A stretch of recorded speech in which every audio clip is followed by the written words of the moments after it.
अस्सलाम वालेकुम नाज़रीन, मेरा नाम शेख सादिक और आप देख रहे हैं पोस्ट पाकिस्तान। जनाब, मुफ्ती अब्दुल कवी एक पार्टी में पकड़े जाते हैं। जनाब, कल से ये सोशल मीडिया पर मैं देख रहा हूँ कि मुफ्ती अब्दुल कवी जो है वो बच्चियों के साथ रंगरलियाँ मनाते हुए और जो है वो शीशे कैफ़े में जो है वो पकड़े जाते हैं। और ये वीडियो आप ज़रा मुलाज़ा फरमा रहे हैं, ये वीडियो भी इनकी ये जो मसूफ़ा साथ बैठी हुई हैं उनके साथ ठरकपन जो है ये झाड़ते हुए आप देख सकते हैं।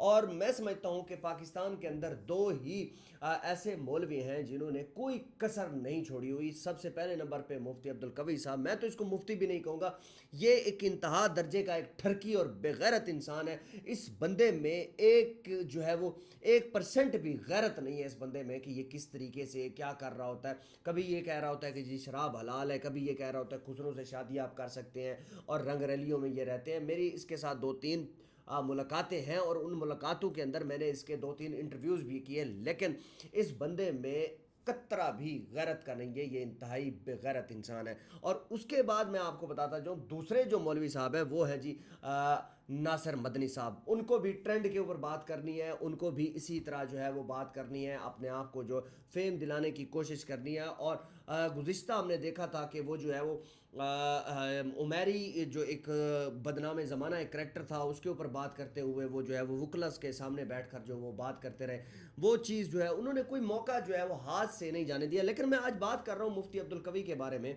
ये मुफ्ती अब्दुल कवी ऐसा इंसान है कि इसको जो है वो रात को जागने की आदत है और ये दिन को जो है वो सोया रहता है। रात को ये इस वजह से जागता है क्योंकि ये पार्टीज़ वगैरह में ये बैठकर शीशा मीशा या इस तरह की चीज़ें ये करता है। ये वीडियो आपने ज़रा देखी है और इस वीडियो के अंदर आप ये इमेजिन करें कि एक मुफ्ती साहब क्या ऐसा कर सकते हैं? जो बंदा दीन की तालीम देता है, क्या वो शीशा कैफ़ों में बैठ के इस तरह के काम कर सकता है? सवाल ही पैदा नहीं होता। ये लोग वो लोग हैं जिन्होंने दीन का जो है वो मजाक बनाया हुआ है। इनके ऊपर जो है वो लोग फॉलो करते हैं इनको और ये देखते हैं कि ये क्या काम कर रहे हैं और क्या जो है वो इनकी जो तालीमात हैं लोग इनको फॉलो करते हैं। लेकिन इस तरह के लोग जब ये काम करेंगे तो फिर आप अंदाज़ा लगाएं कि मुल्क पाकिस्तान में फिर क्या होगा, मुल्क पाकिस्तान में कितने मसाइल पैदा होंगे। ये मुफ्ती अब्दुल कवी ऐसा इंसान है कि इसको सिर्फ़ और सिर्फ जो है वो सोशल मीडिया पे फेम चाहिए, व्यूज़ चाहिए और काफ़ी सारे चैनल जो है वो इनको अपने पास बुलाते हैं और इनका इंटरव्यूज़ करते हैं और इनको जो है वो सही करके जलील करते हैं। लेकिन इस बंदे को कोई फ़र्क नहीं पड़ता। और वो जो टीवी चैनल्स के जो मालकान हैं वो जो है वो व्यूज़ कमाते हैं, डॉलर्स कमाते हैं और ये बंदा जो है वो इस मामले में खुश होता है। और ज़्यादातर मैं आपको बताऊं कि ये जो है वो निजी जो सोसाइटीज़ हैं जहाँ पे पोश लोग रहते हैं, पोश एरियाज़ में, ये वहाँ पे ज़्यादातर पाए जाते हैं। और हमने देखा कि एक पेट्रोल पंप पे, इस्लामाबाद की हदूद में एक पेट्रोल पंप पे मुफ्ती अब्दुल कवी साहब एक पाकिस्तानी पॉलिटिशियन के बेटे के साथ जो है वो एक नॉन कस्टम गाड़ी के ऊपर जो है वो सफ़र करते हुए जा रहे थे। तो वहाँ पर जो है इनको वहाँ पर पेट्रोल डलवाने के दौरान जो है इनको पकड़ा जाता है और वो गाड़ी जो है वो नॉन कस्टम होती है और मुफ्ती अब्दुल कवी साहब जो है वो वहाँ पर उस गाड़ी में मौजूद होते हैं। सवालिया निशान ये उठता है कि जनाब एक लड़का जिसकी उम्र 16 साल है वो मुफ्ती अब्दुल कवी के साथ क्या कर रहा है। ये मैं आपको बताता हूँ कि ये क्या कर रहा होता है मुफ्ती अब्दुल कवी उनके साथ। अब सीन इस तरह है कि ये जितने भी पॉलिटिशियन के बच्चे हैं या मतलब इस तरह के जो अयाश प्रस्त लोग हैं, ये इनके बेटे ज़्यादातर रातों को जागते हैं और रात को जो है वो मुफ्ती अब्दुल कवी जो है वो अपने साथ वो रंग बिरंगी तितलियां जो है वो साथ अपने रखते हैं और कभी किस कैफ़े में जा रहे हैं, कभी किधर जा रहे हैं, कभी किधर जा रही है। यही इनका सीन होता है और इसके अलावा इसके पास कुछ भी नहीं होता। मैं हालिया इनको मैंने देखा कि मुफ्ती अब्दुल कवी साहब जो है वो लड़कियों के झुंड में बैठे हुए थे और इर्द गिर्द जो है वो 6-7 लड़कियां दरमियान में मुफ्ती अब्दुल कवी साहब बैठे होते। तो मैं जैसे ही मुझे देखते हैं तो मैं जो है उनको सलाम करता हूँ, वो मुझे सलाम करते हैं। तो फिर मुझे कहते हैं आप आए ना बैठे हमारे साथ कंपनी करें। ये कम से कम कोई रमज़ान की बात है, रमज़ान की बात है, लोग जो है वो सहरी कर रहे थे और मुफ्ती अब्दुल कवी साहब जो है वो उनके साथ बैठे थे। मैंने मुफ्ती अब्दुल कवी साहब से सवाल किया, मैंने कहा कि क्या आपको ये ज़ेब देता है कि आप इनके साथ बैठे। लेकिन मुफ्ती अब्दुल कवी साहब ये कहने लगे जनाब ये तो अल्लाह की प्यारी मखलूक है और मैं समझता हूँ कि इनसे प्यार करना चाहिए, इनसे अच्छे तरीके से बात करनी चाहिए। मुफ्ती अब्दुल कवी साहब उधर मुझे दर्स देना शुरू हो गए कि जनाब یہ کچھ بھی نہیں ہوتا.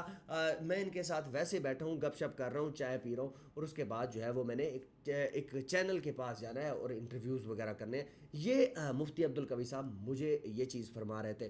آپ مجھے ایک بات بتائیں کہ جہاں پر مفتی عبدالقوی صاحب بیٹھے ہوئے ہیں اس کے ارد گرد کتنے لوگ ہیں جو مفتی عبدالقوی کو دیکھ رہے ہیں، یا ان لوگوں کا ان کے ذہن میں کیا چیز چل رہی ہوگی کہ کیا یہ عالم دین ہے جس نے ہمیں بے عزت کروایا ہے، جس نے ہمارے جو ہے وہ دین کا ایک مذاق بنایا ہوا ہے.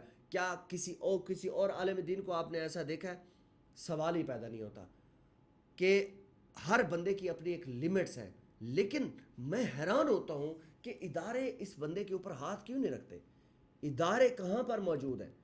کیا جو عالم دین اور عالم دین ہے وہ ان کے ساتھ کیوں نہیں بات کرتے کہ بھئی آپ نے جو ہے وہ ہمیں کیوں بدنام کیا ہوا ہے. میں اداروں سے یہ ریکویسٹ کروں گا کہ آپ مفتی عبدالقوی کی ڈگری چیک کریں، کیا مفتی بھی ہے یہ؟ اگر یہ مفتی نہیں ہے تو کم از کم یہ اس طرح دین کا لبادہ اوڑھ کر یہ چیزیں نہ کرے. اگر یہ کر رہا ہے تو یہ انتہائی گھٹیا کام ہے، اس کو یہ چیزیں نہیں کرنی چاہیے. اور اگر یہ پارٹیز وغیرہ کرتا ہے تو اس کا ایک اپنا وہ ہے، لیکن کم از کم یوتھ کو خراب نہ کرے. ان لڑکیوں کو لڑکوں کو خراب نہ کرے. اور زیادہ تر میں بات کر رہا ہوں بیریا ٹاؤن اور ڈی ایچ اے کی میں بات کر رہا ہوں. بگڑی نسل کے جو لوگ ہوتے ہیں یا بگڑے ہوئے جو لوگ ہوتے ہیں جو آج کل ٹین ایجرز ہیں، وہ زیادہ تر مفتی عبدالقوی کے پاس پائے جاتے ہیں. کیا چیز ہے ایسی مفتی عبدالقوی کی کہ جو ان کو پسند آتی ہے؟ صرف یہی چیز کہ وہ پارٹی شارٹی والا ماحول ہوتا ہے اور جو ہے وہ اس میں لڑکیاں بھی ہوتی ہیں اور وہاں پر شیشہ بھی پیا جا رہا ہوتا ہے، سگریٹس بھی پیے جا رہے ہوتے ہیں، ساری معاملات ہوتے ہیں. اور ہمیں ان چیزوں کا نہیں پتہ تھا جتنا مفتی عبدالقوی صاحب کو پتہ تھا کہ پیلز کیا ہوتی ہیں اور آئس کیا ہوتے ہیں، چرس کیا ہوتی ہے. یہ ساری چیزیں مفتی صاحب کو پتہ تھیں، ہمیں نہیں پتہ تھی. میں تو حیران ہوتا ہوں کہ مفتی صاحب جو ہے وہ آخر کیا کر رہے ہیں، کیوں اس قوم کو خراب کر رہے ہیں. اور یہ پارٹیاں شارٹیاں کرنا یہ کوئی بہت بڑی بات نہیں ہے. کبھی صاحب ان معاملوں میں الحمدللہ یہ بس میں کیا بتاؤں آپ کو کہ یہ ٹاپ پہ ہیں.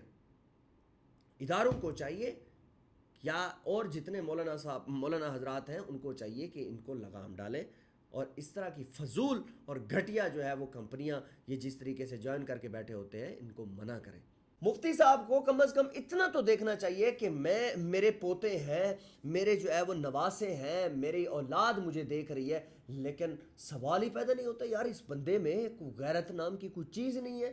بغیرتی کا اس کے اندر ایسا ایلیمنٹ ہے کہ کیوں ایسا کر رہا ہے بھائی؟ خدا کا واسطہ ہے مہربانی کر کچھ شرم کر لے. کم از کم تو اپنا تو دیکھ، اپنے بچوں کا تو دیکھ کہ کل کو تو نے مرنا بھی ہے. کہ لوگ جو بیچارے جو ہے وہ انوسنٹ لوگ ہیں وہ بھی آپ کی ویڈیو دیکھتے ہیں، وہ یہ سوچتے ہیں کہ یار یہ مفتی بھی ہے. مجھے تو مفتی کبھی کم اور مفتی ٹھرکی زیادہ لگتا ہے. اور یہ اس کو کوئی سمجھ نہیں آتی کہ یار کہ یہ بندہ کیا کر رہا ہے. قبر میں اس کی ٹانگیں ہیں، اوقات سے بھی بڑھ کے کام کر رہے ہیں. یقین کیجئے کہ ترس آتا ہے مجھے. اور ویڈیو کو لازمی شیئر کیجئے گا اور اداروں تک یہ ویڈیو پہنچائیں تاکہ جو ہے وہ اس طرح کا یہ کام جو کر رہا ہے یہ نہ کرے. ویڈیو کو لازمی شیئر کیجئے گا، چینل کو سبسکرائب کیجئے گا. آپ کا بہت شکریہ. اللہ حافظ.